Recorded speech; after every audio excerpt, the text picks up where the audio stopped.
নমস্কার, শুভ সন্ধ্যা। পজিটিভতার পক্ষ থেকে আপনাদের সাদর আমন্ত্রণ রইল আজকে অনুষ্ঠান দেখার জন্য।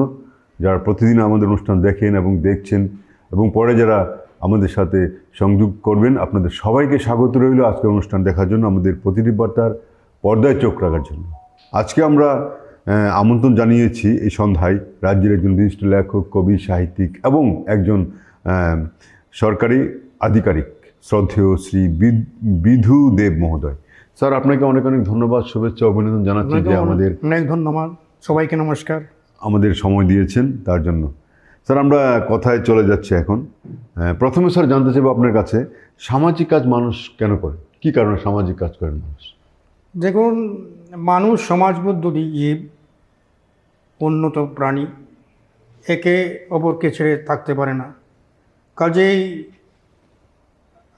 সকলের ভালো উন্নয়ন বিকাশ দরকার। আমার পাশার বাড়ির লোকটা যদি না খেয়ে থাকে, অশিক্ষা থাকে, আমি সাফার করব।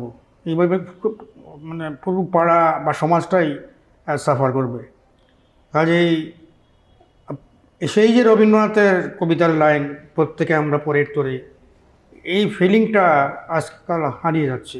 এটা খুব দরকার। আমি ভালো থাকলে চলবে না, আমার পাশের লোক, আমার সমাজের লোকজন যদি ভালো না থাকে, আমি সুস্থ হয়ে বাঁচতে পারবো না। একদম। ধন্যবাদ স্যার। স্যার, কী কী কাজ সমাজসেবায় পড়ে স্যার, কী কী কাজ? সমাজসেবার মধ্যে ধরুন, আমার পাশাপাশি অনেক মানুষ আছে, শিক্ষা আছে। আমি যদি সপ্তাহে 15 দিনে একদিন তাকে আমি টিচিং দিতে পারি, প্রাথমিক শিক্ষা, অক্ষর পরিচয়, বানান, ভাষা, যাতে পত্রিকাটা পড়তে পারে। আমি হায়ার এডুকেশনের কথা বলছি না। তারপর একটা মেধাবী ছাত্র আছে, সে বই কিনতে পারছে না, আমি কিছু টাকা দিলাম, আরও কয়েকজনের কাছ থেকে কিছু অর্থ সাহায্য নিয়ে কিছু বইটা কিনে দিলাম, কলম কিনে দিলাম। হ্যাঁ, এগুলোর মধ্যে পড়ছে। তারপরে ধরুন, রাস্তাঘাট খারাপ, জল পাস হয় না, বিদ্যুতের আলো জ্বলে না। এখন গণতান্ত্রিক ব্যবস্থায় তো সরাসরি দপ্তরে গিয়ে বললে চলবে না।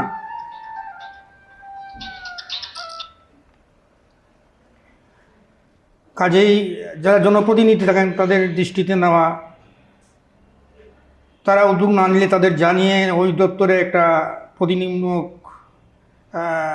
আলোচনা করা, দেখা, পত্রিকায় প্রকাশ করা, এগুলো ছোটো ছোটো সামাজিক কাজের মধ্যে পড়ে। ধন্যবাদ স্যার। স্যার, একজন শিক্ষকের কী কাজ স্যার? একজন শিক্ষকের কাজ শুধু তার সিলেবাসটা শেষ করা না, তাকে একটা উন্নত মানুষ করা, তার মানবিক যে বিকাশ, তার অনুভূতির যে বিকাশ, সে যে একদিন ভবিষ্যতে এই দেশের চালিকা শক্তি হবে, একজন অভিভাবক হবে, তাকে দেখে অন্যরা শিখবে, জানবে, সেই দিকটাও দেখা দরকার। তার মধ্যে আছে শৃঙ্খলা, শ্রদ্ধাবোধ শেখানো, তারপরে শ্রম, কঠোর শ্রমের মধ্যে যদি সাফল্য আসে, চালাকি করে গুণগত উৎকর্ষতা লাভ করা যায় না। এই দিকটাও শিক্ষকদের দেখা দরকার। সমাজের দায়বদ্ধতা নিয়ে কাজ করতে হবে শিক্ষকের স্যার, আপনি কি বলবেন? অবশ্যই। আপনি কি বলবেন স্যার? অবশ্যই। একজন শিক্ষকের প্রতি কী আহ্বান জানাবেন আপনি? শিক্ষকদের আমি এই অনুরোধ করব, আবেদন জানাবো, সিলেবাসের বাইরে গিয়েও তাদের মূল্যবোধের শিক্ষা দেওয়া দরকার। আগামী দিনের দায়িত্বশীল যে মানুষ হবে, কেউ ডাক্তার হবে, কেউ ইঞ্জিনিয়ার হবে, কেউ ভালো শিক্ষক হবেন, কেউ অধ্যাপক হবেন, কেউ শ্রমিক হবেন, যে ক্ষেত্রেই যান, স্বচ্ছ সুন্দর একটা দায়িত্ববোধ যাতে তারা পালন করতে পারেন, যাদের দেখে পরবর্তী প্রজন্ম উৎসাহিত হয়, ছাত্ররা বড় হতে পারে সেইভাবে। ধন্যবাদ স্যার আপনাকে। স্যার, আপনি একজন ত্রিপুরা রাজ্যের লেখক, কবি, সাহিত্যিক। আমরা জানি খুব ভালো লেখেন এবং সেই ছোটোবেলা থেকে আমরা দেখে আসছি যে আপনি ত্রিপুরা রাজ্যের বিশেষ সুপরিচিত একজন লেখক বিধু দেব। আপনার অনেক লেখালেখি আমরা পড়েছি স্যার। আজকে স্যার আপনার পজিটিভবাদে পেয়েছি স্যার। স্যার, এই অনুভূতিটা কেমন লাগে স্যার? আপনি কী অনুভূতি স্যার, যে লেখক, কবি, সাহিত্যিক হিসাবে ত্রিপুরা রাজ্যে এবং উত্তর পূর্বাঞ্চলে বিশেষ পরিচিত আপনি স্যার? দেখুন, লেখার, আমি লিখি যখন আমি একটা কন্ট্রাস্ট হয়, একটা বিরোধ হয়, একটা সংঘাত হয়, ভিতরে যন্ত্রণা হয়, অস্বাভাবিক পরিস্থিতি হয়, তখন আমি সেটা লিখি। ভেতর থেকে লেখা আসলেই আমার লেখাটা হয়, আমি জোর করে লিখতে পারি না। এখন লেখা পড়ে যদি কেউ বলে ভালো ভালো লাগে, কেউ যদি বলে এই জায়গাটা এরকম কেন হলো, এরকম করলে তো সুন্দর হতো, আমার আরও ভালো লাগে, কারণ আমি নিজেকে আরো যদি modify করতে- সমালোচনা হয় হ্যাঁ, সমালোচনাটা চাই, আলোচনা, একদম শুধু প্রশংসা না। একদম স্যার। কিন্তু এই জিনিসটা পাঠকদের কাছ থেকে তো অপরিচিত লোক হয়তো দ্বিধা করবে, কিন্তু পরিচিত পাঠক যারা, তারাও যখন এটা করে না, তখন একটু হতাশা লাগে, খারাপ লাগে, তখন ফিডব্যাকটা পেতে ইচ্ছে করে। একদম স্যার, ধন্যবাদ স্যার। স্যার একটা কবিতা শুনি আমরা স্যার আপনার।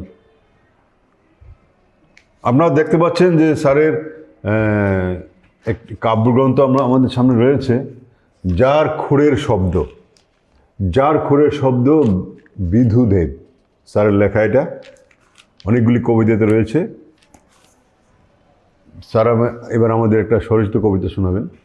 উচ্চারণ গোপন ছিল না এমন গাঢ় উচ্চারণ, তবু ফের শিশিরের রোদে বলি, তোমার বাগান থেকে নিয়ে যাব যত আমারই জ্যোৎস্না কথন। অস্ফুট কথার কিছু রং তবু থেকে যাবে পিপাসার এই ঠোঁটে, অজানা ছিল না এই গাঢ় উচ্চারণ। ধন্যবাদ স্যার। আরেকটা শুনি স্যার, এই বইটা থেকে একটা শুনি স্যার।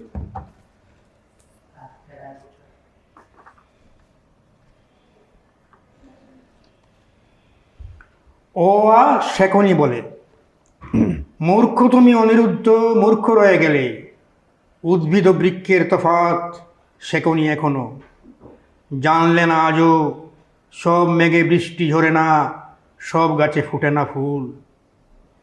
ও শেখনি বলে কুয়াশার মতো এক অভিমান কখনো জড়িয়ে রাখে দিন ও রাত্রি, তুমি উদ্ভিদ ও বৃক্ষের তফাৎ শেখনি এখনো। ধন্যবাদ স্যার আপনাকে। স্যার এই যে পাঠক সমীপে এসো স্যার, আপনার একটা সাহিত্যপত্র, এটা কি প্রতি বছর বেরোচ্ছে স্যার? এটা বছরে দুবার করে, 2 বছরে 4বার 4টা সংখ্যা বের করতে 4টা সঙ্গে বের করছেন স্যার। এরপরে এখন কবে কবে শুরু করেছেন স্যার এই সাহিত্য পত্রিকা? এটা 1922-এর 21শে ফেব্রুয়ারি। 21শে ফেব্রুয়ারি।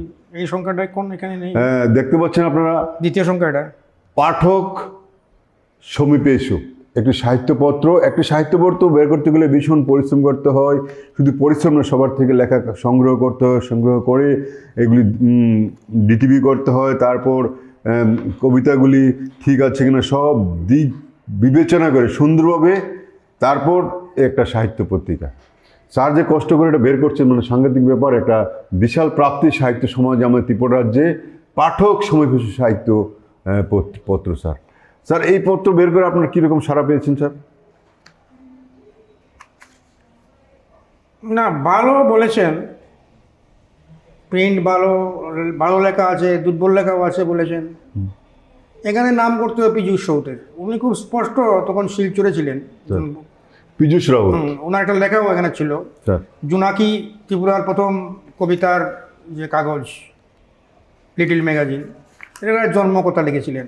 তখন উনি শিলচরে লেখাটা যখন সংখ্যাটা প্রকাশিত হয়, উনি বলেছিলেন 3টা কবিতা আমার ভালো হয়নি, একটা কঠোর হওয়া দরকার ছিল, আর প্রিন্টার ঝকঝকে হওয়া দরকার ছিল। খুব ভালো লেগেছিল, এবং পরবর্তী সময়ে এই জিনিসটা আমি ওভারকাম করি, এই উইকনেসটা। এছাড়া অনেকে বলেছেন ভালো হয়েছে, পড়েছি। এই যে স্যার জোনাকি, স্যার জোনাকি প্রথম যে আমাদের কবিতাপত্র প্রথম জোনাকি স্যার, এটার যে কথাটা উনি লিখেছেন, সত্যি স্যার প্রথম জানলাম, আমিও জানতাম না এটা, যে ত্রিপুরার প্রথম কবিতাপত্র জোনাকির জন্মকথা বর্ণনা একটা পূর্বকথা রয়েছে। 50 দশকের শেষের দিকে শহর শিলচরে বসবাস থেকে ছিন্নমূলে মাইল 15 দূরে গ্রামীণ স্কুলে ক্লাস 10-এ ভর্তি হলাম। উনি লিখেছেন যে পীযূষ রাউত, এটার সম্পাদনা কি উনি করেছিলেন স্যার? জোনাকির উনি সম্পাদনা করতেন, প্রথম সাহিত্যপত্র, প্রথম কবিতার সাহিত্যপত্র ত্রিপুরায়। ত্রিপুরার প্রথম সাহিত্য যে ছোট ছোট একদম পেপার বেরোয় সাহিত্যপত্র, যে যাকে লিটল ম্যাগাজিন বলা হয় আমরা বলি, সেই লিটল ম্যাগাজিন প্রথম নাম ছিল জোনাকি। আপনারা দেখতে পাচ্ছেন জোনাকি, ত্রিপুরার প্রথম লিটল ম্যাগাজিন, কবিতার বই, প্রথম লিটল ম্যাগাজিন যেটা বলা হয়। আমাদের ত্রিপুরা রাজ্যে প্রথম জোনাকির একটা ইতিহাস তুলে ধরেছেন আমাদের বিশিষ্ট কবি পশ্চিমবঙ্গ সহ উত্তর ভারতের কাব্যজগতের কবি, যিনি সুপরিচিত নাম, ইনি শ্রদ্ধেয় পীযূষ রাউত মহোদয়। পীযূষ রাউত উনি এটা আলোচনা করেছেন এবং ওনার লেখালেখি সবাই আমরা জানি যে তার সম্পাদনা এই রাজ্যে শুধুমাত্র কবিতা নিয়ে জোনাকি নামের যে লিটল ম্যাগাজিন প্রথম প্রকাশিত হয় 1960 সালে।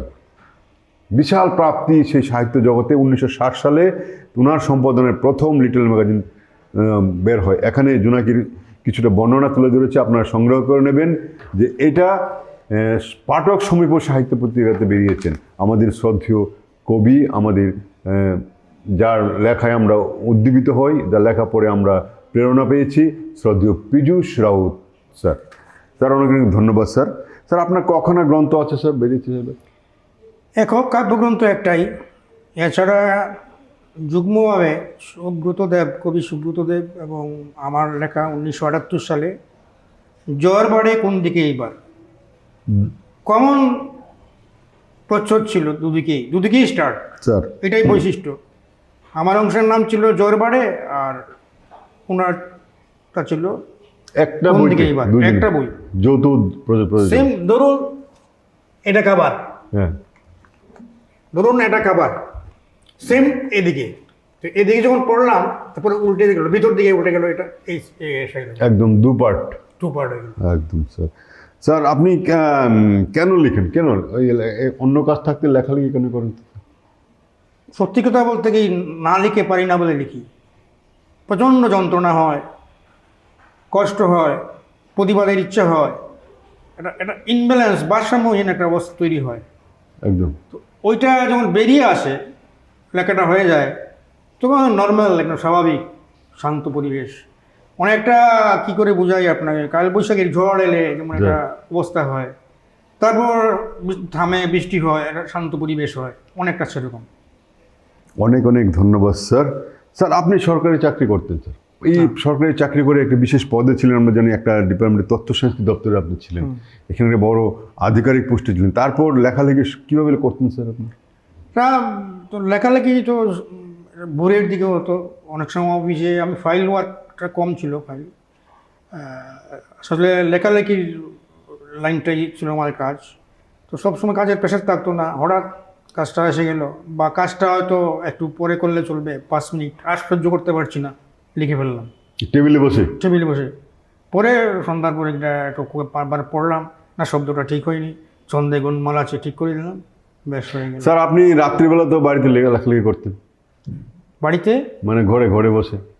না, কবিতা এমন জিনিস, ফিলিংটা আসলে হ্যাঁ। সঙ্গে সঙ্গে তাকে ক্যাচ না করলে সে চলে যায়, স্যার, ওই মুহূর্তটা আর থাকে না। কিন্তু আজ থেকে ধরুন 10 বছর আগে আমি এটা লিখছিলাম, একটা বিশেষ ফিলিং এসেছিল। স্যার তো 10 বছর পরে ওই কবিতা যখন পড়ছি, ওই ফিলিংয়ের প্রায় 95% চলে আসে আবার। একদম স্যার। স্যার আপনি যখন ঘরে বসে লেখালেখি করেন বা করতেন, রাত হয়ে গেছে, তখন ম্যাডাম কিছু বলতেন না? তো বিরক্ত, তখন টর্চ জ্বালিয়ে অনেক সময় লিখেছি, বিরক্ত হতেন। লাইট অফ করে? লাইট অফ, টর্চ যারা আমাদের পজিটিভ বার্তা দেখছেন, স্যার কি বলছেন বুঝতে পারছি। সেই যুগে স্যার যখন লিখতেন, ম্যাডামের ভয়ে ঘরের আলো অফ করে, বন্ধ করে দিয়ে, টর্চ দিয়ে উনি স্যারে লিখতেন, যাতে ম্যাডামের টের না পায়, বকাবকি না করেন, তাই তো স্যার? তাই একটা বিশাল প্রাপ্তি স্যার। এটা আরও কয়েকজন বলছে স্যার এইভাবে লিখতো। তা ম্যাডামকে কি ভয় করতেন স্যার আপনি? না, ভয় করতাম না। তাহলে কেন টর্চ নেই, লাইট জ্বালিয়ে তো লিখতে পারতেন। আসলে এতে কিন্তু চোখের ক্ষতি হয় স্যার। একটা মানুষ বিরক্ত হতে হয়। বিরক্ত করে ঠিক না, অনেক কারণ আমার ফিলিং আর তার ফিলিং তো এক নয় সে এই লাইনের লোক না। একদম স্যার। পরে এটা ছিল আমার ফার্স্ট প্রায়োরিটি এখনো। মা অনেক বকতো এই প্রসঙ্গে, আমার মেজদা, আমরা 4 ভাই, আমি প্রথম ভাই, দ্বিতীয় ভাই কথা, আমি তৃতীয়। কবিতার জীবন এক না রে, কবিতার জীবন এক না। কার কথা শুনে ছাত্র পড়াতাম, টিউশনি করতাম, লিটিল ম্যাগাজিন করতাম, শতদল নামে একটা পত্রিকা করতাম। স্টুডেন্ট থাকতে? হ্যাঁ, স্টুডেন্ট থাকতে, স্কুল লেভেল। ধন্যবাদ স্যার। স্যার আপনি যে ডিপার্টমেন্টে চাকরি করতেন, কবে জয়েন করেছিলেন তথ্য সংস্কৃতি দপ্তরে? আমি 1985 সালের 24 জানুয়ারি জয়েন করি। ত্রিপুরা রাজ্যে কি নানা জায়গায় ঘুরেছেন স্যার? না, নানা জায়গায় ঘোরা হয়নি, আমি মূলত পাবলিকেশনে কাজ করতাম। বিলোনিয়া ঘুরেছি, আর আগরতলা ডিস্ট্রিক্ট অফিস ছিল করণেন চুমনিতে, এখানে কেন্দ্র করে কিছু তেলিয়ামোড়া খোয়াই আমাদের ওই কাজ করার লোক ছিল না, মুভ করতাম।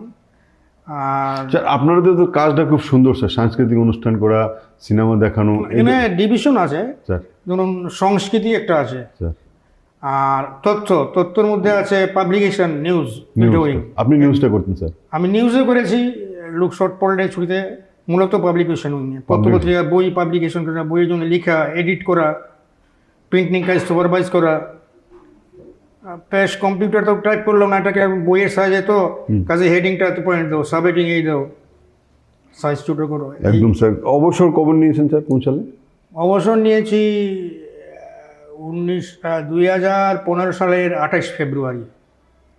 30 বছর 1 মাস আমি অবসর হয়েছেন যে সার্ভিস করেছেন স্যার। অবসর তো আগামী ফেব্রুয়ারিতে 10 বছর পূর্ণ 10 বছর পূর্ণ হবে স্যার। অনেক অনেক ধন্যবাদ স্যার। তারপরও এখন অবসর সময় কি শুধু লেখালেখি করছেন?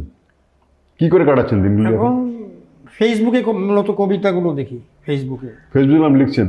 না, হ্যাঁ ফেসবুকে লেখালেখি লেখালেখি হয়, কবিতা দিই। বিভিন্ন পত্রিকা চাইলে দেই, না চাইলে আমার দিই না এখন। স্যার কারণ এখানে অনেক অসহ্য ব্যাপার ঢুকে গেছে। একদম স্যার। আমাদের সময়ে যে জিনিসটা ছিল 1970 থেকে 80 সাল যদি ধরি, যা মনে আছে, প্রচুর লিটিল ম্যাগাজিন। তখন তো টিভি আসে নাই ত্রিপুরায়। 76-এ প্রথমে আমি দেখলাম ব্ল্যাক অ্যান্ড হোয়াইটের একটা দোকানে। তখন ফেসবুক নাই, এইগুলো নাই কিছু। তো সরকার বিজ্ঞাপন দিক, বেসরকারি বিজ্ঞাপন কিছু পাওয়া যেত। এখন তো সরকারও বিজ্ঞাপন দেয় না। নিপেনবাবু যখন মুখ্যমন্ত্রী ছিলেন, ওনার একটা ভার্বেল অর্ডার ছিল যে নিউজ পেপারের জন্য যে বাজেট বরাদ্দ হয় প্রত্যেক ডিপার্টমেন্ট, অন্তত 10% যেন লিটিল ম্যাগাজিনকে দেওয়া হয়। তাই স্যার? কিন্তু এটা কালক্রমে বন্ধ হয়ে যায়।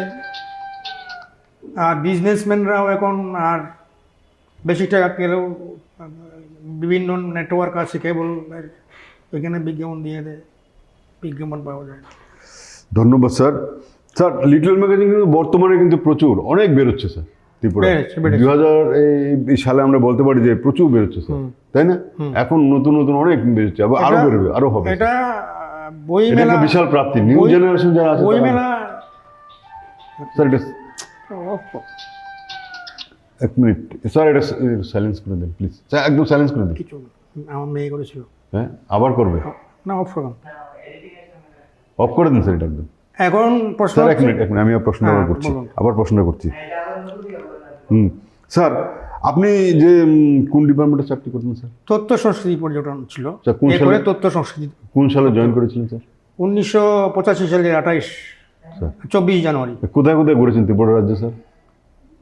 ত্রিপুরা তো ঘুরেছি বেগুনিয়া, খোয়াই, তেলিয়ামোড়া, এদিকে সদর উত্তরাঞ্চল যেটা এখন মোহনপুর, বামুটিয়া, এইসব জায়গায়। স্যার আপনার ডিপার্টমেন্টটা কী ছিল স্যার? ডিপার্টমেন্ট তো তথ্য সংস্কৃতি। এটা ছিল ত্রিপুরার বিভিন্ন ভাষাগোষ্ঠীর সংস্কৃতিকে যাতে প্রমোট করা, স্যার লাইমলাইটে নিয়ে আসা। সেটা রিয়াং হোক, জমাতিয়া হোক, মণিপুরি হোক, বাঙালি তো অবশ্যই হবে, বাংলা ভাষাটা তো হবেই। আর হলো নিউজ, ত্রিপুরা সরকারের বিভিন্ন ডিপার্টমেন্টের যে ডেভেলপমেন্ট ওয়ার্ক, তার ভবিষ্যৎ পরিকল্পনা কতটুকু রূপায়িত হলো, এগুলো মানুষের কাছে নিয়ে যাও। এটাও একটা পাবলিসিটি ডিপার্টমেন্ট। তথ্যের নিউজ পাবলিকেশন দুইটারই মিলেই তথ্য। আপনি কোন ডিপার্টমেন্টে ছিলেন, কোন শাখায় ছিলেন স্যার? আমি তো মূলত কাজ করি পাবলিকেশনে, প্রকাশনায়। নিউজটা না, প্রকাশনা একটা শাখা। প্রকাশন। হ্যাঁ, এখানে বিভিন্ন ভাষার পত্রিকা, বাংলা সহ, ককবরক, মণিপুরি, চাকমা, লিটল ম্যাগাজিন, তবে বই বেরোতো। প্রথমে বছরে একবার, প্রথমে 2 বছর বিভিন্ন ডিপার্টমেন্টের ডেভেলপমেন্ট থাকতো, এগুলো এডিট করা, বাংলা করা, প্রিন্টিং কাজ সুপারভাইজ করা ইত্যাদি।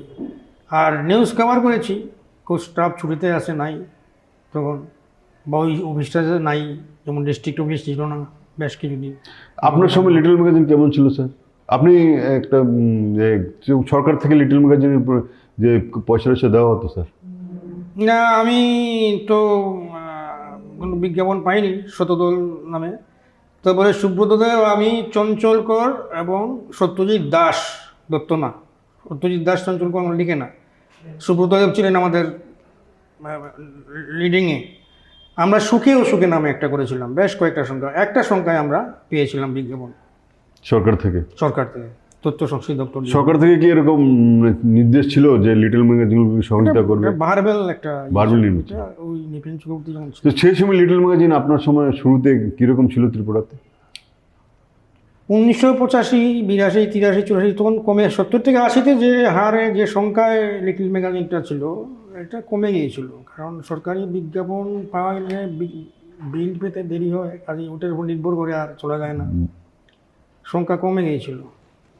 তখন যারা লেখালেখি করতো ডেডিকেটেড ছিল, পড়াশোনা করতো। এখন তো লেখালেখি বাড়ছে, আপনি প্রশ্ন বললেন ঠিক, কবিতা গল্প সবই, কিন্তু এখন এই কয়েকটা লেখার পরে এটা পাবলিশ করার জন্য একটা তাগিদ অনুভব করে, প্রবণতা চলে এসেছে। হ্যাঁ, এখন এই এটা হলো মঞ্চে ওঠার একটা প্রবণতা। একদম স্যার।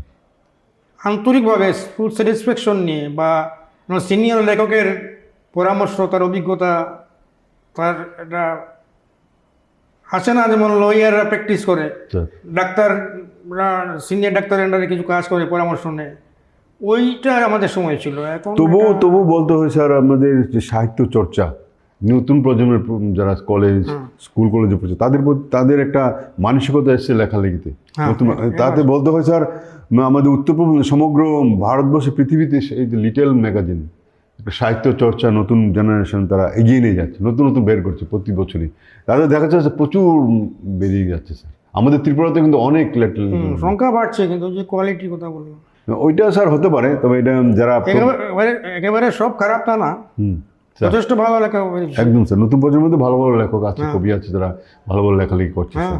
হ্যাঁ স্যার, অনেক অনেক ধন্যবাদ স্যার আপনাকে। স্যার আর একটা কবিতা শুনি স্যার আপনার। এবার লিটল ম্যাগাজিন পাঠক সমাবেশ থেকে পড়ছি। অবশ্যই স্যার। প্রতিনিধিতার পক্ষ থেকে আপনাদের অনেক অনেক শুভেচ্ছা, অভিনন্দন যারা কাছে দূরে বসে আমাদের অনুষ্ঠান দেখছেন। আজকে আমরা আমন্ত্রণ জানিয়েছি ত্রিপুরা রাজ্যের একজন বিশিষ্ট লেখক, কবি, সাহিত্যিক এবং একটা বিশেষ দপ্তরের অবসরপ্রাপ্ত বিশিষ্ট আধিকারিক মহাশয় শ্রদ্ধেয় শ্রী বিভূদেব মহোদয়কে। আপনারা সবাই সঙ্গে থাকবেন, অনুষ্ঠান দেখবেন। বিকেল শেষে তপ্ত দুপুরের মেঘ ভেঙে কত গোলাপ ঝরিয়ে তুমি এসেছো বিকেল শেষে। ক্লান্ত বিকেলে শুধু জানিলে নিবিড় নির্জনতায় শুষ্ক টুটে তুমি চুম্বন পেলে শরীর অস্তিত্ব জুড়ে কীরকম বেজে উঠে অলৌকিক আলো।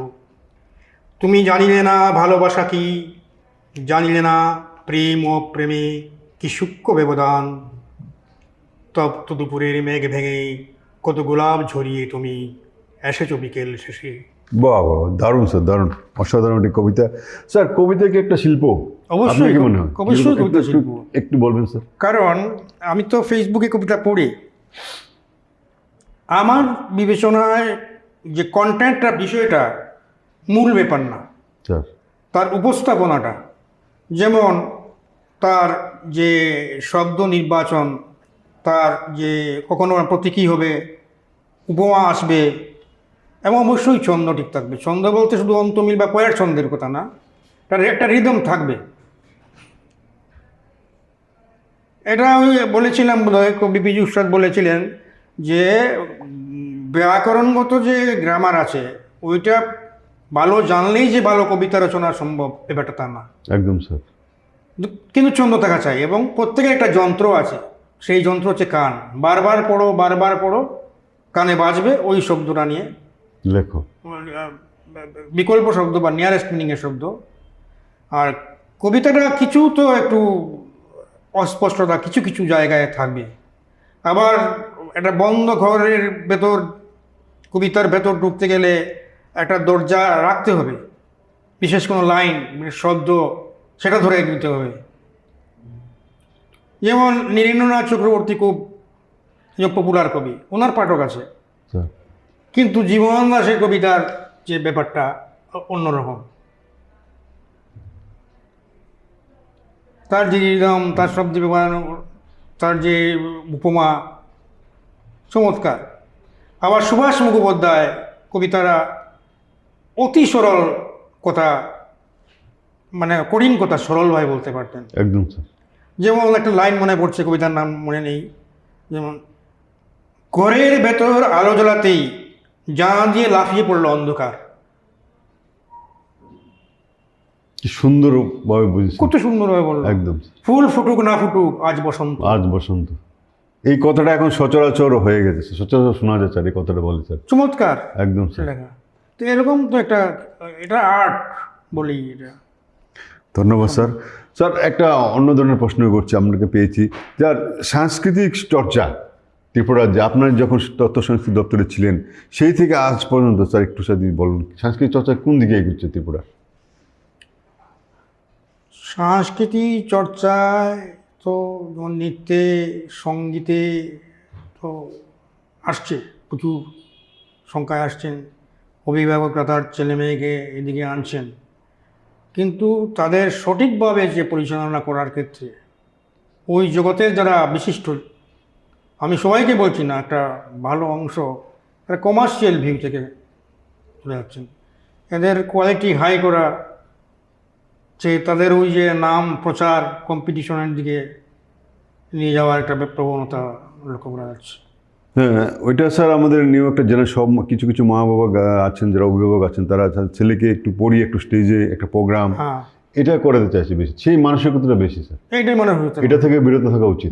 এর থেকে বিরত থাকা উচিত। একদম স্যার। স্যার যেটা বলেন, আপনারা যারা আমাদের অনুষ্ঠান দেখছেন বুঝতে পারছেন যে একটু কিছু করে স্টেজে ওঠা বা কিছু করা, একটা আহামরি কিছু করার দরকার নেই। ভালো করে যে জিনিসটা শিখবে ভালো করে শেখার জন্যই স্যার বলছেন এটা। সেই যুগ থেকে স্যার আজকে 10 বছর হয়েছে তথ্য সংস্কৃতিতে উনি অবসর হয়েছেন, ওনার বক্তব্য এটাই। ধন্যবাদ সবাই যারা আমাদের অনুষ্ঠান দেখছেন, সবাই সঙ্গে থাকবেন। স্যার সমাজ গঠনে আমাদের যুব সমাজের কি? এটা খুব সুন্দর প্রশ্ন। যুব সমাজের অবশ্যই দায়িত্ব আছে, স্যার কিন্তু বিশ্বায়নের অর্থনীতির প্রভাব থেকে ভারতবর্ষের অর্থনীতি তো আলাদা না। না স্যার। তার প্রভাব পড়ছে যুবকদের মধ্যে বেশি করে, অন্যদের মধ্যে তো পড়ছে। বিশেষ করে ধরুন 18 থেকে 35 বা 40 এই যে বয়স, এরা এই বিশ্ব অর্থনীতি, প্রযুক্তি, জ্ঞান বিজ্ঞানের আবিষ্কার, এই যে সামাজিক মাধ্যম, টিভি, তারপরে আপনি বললেন মোবাইল, এই সমস্ত কারণে এরা এখন ঘরমুখী হয়ে যাচ্ছে, আর আবেগ অনুভূতিটা কমে যাচ্ছে মনে হয় একদম ভালো পার্সেন্টেজের মধ্যে। আর তারা বর্তমান সময়টাকে দেখছে, ভবিষ্যৎটা ভাবতে পারছে না, আর আত্মকেন্দ্রিক হয়ে যাচ্ছে। আমার কি লাভ এটা করে, এখানে যাবো কেন, কি হবে গিয়ে, এই প্রবণতাটা আছে। যে কারণে পাশের বাড়ির একটা লোক, সে বন্ধুস্থানীয় হতে পারে, ক্লাসমেট হতে পারে, তার বেদনার কথা, দুঃখের কথা, সমস্যার কথা শোনারও যেন সময় নাই। হয় মোবাইল নিয়ে ব্যস্ত, না ধরুন আপনার ওই তার নিজের কাজ কর্ম, কোন দিকে লাভ হবে, ক্ষতি হবে, কাকে ধরতে হবে, ওই জিনিসটা এসে গেছে। তার মধ্যেও দেখা যায় কিছু কিছু যুবকের মধ্যে এটা আছে, নিঃশেষ হয়ে যায় নাই, একদম। এটাই আসার কথা। বিদ্যুতের আলো না থাকুক, অন্তত মোমবাতির আলোর মতো আছে এখনো। অনেক অনেক ধন্যবাদ স্যার আপনাকে। স্যার এই বিশ্বায়নে আমরা এগিয়ে চলেছি, যে সাহিত্য বলুন, শিল্প সাহিত্য বলুন, সমাজ এবং সমস্ত কিছুতে আমরা এগিয়ে চলেছি। আমাদের রাজ্য এগিয়ে চলেছে, আমাদের ভারতবর্ষ এগিয়ে, সমস্ত পৃথিবী এগিয়ে চলেছে স্যার। তবুও স্যার মাঝে মধ্যে বেসুরো তাল বাজে কেন স্যার? মাঝে মাঝে বেসুরো আওয়াজ হয় কেন স্যার? এটা তো কারণ আছে। একটা কারণ বলুন। কারণ তো ধরুন যে জীবন জীবিকার একটা সমস্যা স্যার আমাদের আছে, আর যারা কর্মক্ষেত্রে আছেন, কি সরকারি কি বেসরকারি, এই সাম্প্রতিক কালের কথাই যদি বলি, কর্ম হারানোর ভয় এক, আর কর্মসংস্থানের সুযোগের অভাব সরকারি বেসরকারি দুই স্তরে। কাজেই এখন নাচ গান, লেখালেখি, শিল্পচর্চা, প্রতিমা নির্মাণ, আমার গুণগত উৎকর্ষতা বাড়ানো হচ্ছে এখন, বেঁচে থাকার জন্য টাকা রোজগারটাই এখন সমস্যা হয়ে গেছে। আমি জন্য আমি তাদের দায়ী করি না। দেশের অর্থনীতি, তার শিক্ষানীতি, শিল্পনীতি, বিশ্বায়নকে তো আমরা অস্বীকার করতে পারবো না একদম স্যার। কিন্তু ভারতবর্ষের যে মাটি, তার যে জল হাওয়া, এখানের মানুষ, তার উপযোগী করে যদি আমি শিল্পনীতি না করতে পারি, শিক্ষানীতি না নিতে পারি, কর্মসংস্থানের ব্যবস্থা না করতে পারি, তাহলে ভোগবাদী চিন্তা তো আসবেই এবং যুবকরা আত্মকেন্দ্রিক হবে। অনেক অনেক ধন্যবাদ স্যার আপনাকে। এই প্রশ্নটা আমি করলাম আপনার সার্বিক আলোচনার পর আমার মাথায় এসেছে স্যারের একটা প্রশ্ন করে, যেহেতু আপনি একটি সরকারি আধিকারিক ছিলেন এবং রাজ্যের বিশিষ্ট লেখক, কবি, সাহিত্যিক, এই জন্য স্যার প্রশ্নটা জানতে ইচ্ছে করছিল স্যার। স্যার, নতুন প্রজন্ম যারা লেখালেখি করছেন, যারা এখন করছেন, তাদের প্রতি এবং যারা করবেন তাদের প্রতি আপনি কী বার্তা দেবেন স্যার? আমি তাদের কাছে এই বার্তা দিই যে যেমন গল্প বা উপন্যাস যারা লিখছেন, ঘরে বসে না লিখে ঘটনাকে জানুন, বুঝুন, উপলব্ধি করুন। একটা কথা বলা হয়ে থাকে, সাহিত্য নাকি সমাজের দর্পণ। তো একদম। আমি দর্পণ শব্দটা ইউজ করব না, কারণ ঘটনার 80% হয়তো সত্য, নাম ঠিকানা চেঞ্জ করে 20% ইমাজিনেশন থাকবে। ধরুন একটা মানুষকে খুব খারাপ আমরা জানি, তো তার মধ্যে তো মহৎ কিছু গুণ থাকে, একদম স্যার। তো মহৎ গুণটা তো আনতে হবে। আবার একটা মহৎ মানুষ আছে, কিন্তু উনি তো রক্তমাংসের মানুষ, এমন একটা কাজ উনি তো করলেন যে আমাদের সামাজিকতায় যারা অনৈতিক বা নিন্দারযোগ্য, সেটা একটু ইঙ্গিত দেওয়া দরকার। সত্য নির্ভর হবে, কিছু কল্পনা থাকতেই পারে। আর কবিতা ক্ষেত্রে তো ওইটা আসে না, কিন্তু কবিতা যা ফিল করবেন তাই লিখুন। এটা আমি যা ফিল করবেন তাই লিখবেন, জোর করে লিখতে যাবেন না। আমার ভিতরে প্রতিবাদের ফিলিং নাই, আমি জোর করে প্রতিবাদের কথা লিখবো, ওইখানে ঠিক হবে না, স্যার। স্বতঃস্ফূর্ত হবে না লেখাটা, একদম স্যার। লেখাটা স্বতঃস্ফূর্ত হবে না, সেটার জন্য তাকে অনেক অনেক ধন্যবাদ স্যার। আজকে আমরা আমন্ত্রণ জানিয়েছি ত্রিপুরাজ্যের একজন বিশিষ্ট কবি, সাহিত্যিক, লেখক এবং একজন একটি দপ্তরের বিশিষ্ট আধিকারিক, যিনি ছিলেন শ্রদ্ধেয় বিদ্যুদেব মহোদয়। বর্তমানে অবসর, কিন্তু অবসরপ্রাপ্ত সময় উনি লেখালেখি করছেন এবং বিভিন্ন সাংস্কৃতিক কার্যক্রম এবং সামাজিক কাজও নিজেকে দিয়ে ব্যস্ত রেখেছেন। আপনাকে অনেক অনেক ধন্যবাদ স্যার। আপনার একটা স্বরচিত কবিতা দিয়ে আজকে অনুষ্ঠান শেষ করতে চাই স্যার। ঠিক আছে। পরবর্তী অনুষ্ঠান আপনারা সবাই দেখবেন, আমাদের প্রতিদিন পাতার সঙ্গে থাকবেন, আপনারা আছেন তাই আমরা অনুষ্ঠান করতে পারছি। ধন্যবাদ সবাইকে। স্যারের একটি কবিতা দিয়ে আমরা আজকে অনুষ্ঠান শেষ করছি। আমার কাব্যগ্রন্থ যার খুরের শব্দ, কাব্যগ্রন্থের প্রথম কবিতাটা দিয়ে আমি কবিতা পাঠ শেষ করছি। দেখে দেখে যাও অনন্ত, কোথায় যাচ্ছ এই অবেলায়, ভেসে চলা মেঘের বিকেলে। যাও অনন্ত তুমি যাও, যেতে যেতে একটিবার শুধু দেখো মধ্যাহ্নের আকাশ ভরা বৃষ্টি পতনের ধূসরতা, আগুনে ঝলসে যাওয়া স্বপ্নের মতো হলুদ রোদ্দুর, চূড়াশ্রুতে ভয়ঙ্কর টান। তুমি যাও, যেতে যেতে আকাশ দেখো, যেতে যেতে পৃথিবী দেখো, চারপাশে চলমান মানুষের ভিড় দেখো। দেখে দেখে যাও অনন্ত, দেখে দেখে মিছিলে যাও। অনেক অনেক ধন্যবাদ স্যার আপনাকে। আপনি আমাদের কথায় আজকে এসছেন আমাদের ঘরে, তার জন্য অনেক অনেক শুভকামনা রইল। আগামী দিনগুলি আপনার সুন্দর হোক, উজ্জ্বল হোক, এই কামনা আমরা করছি পজিটিভতার পক্ষ থেকে।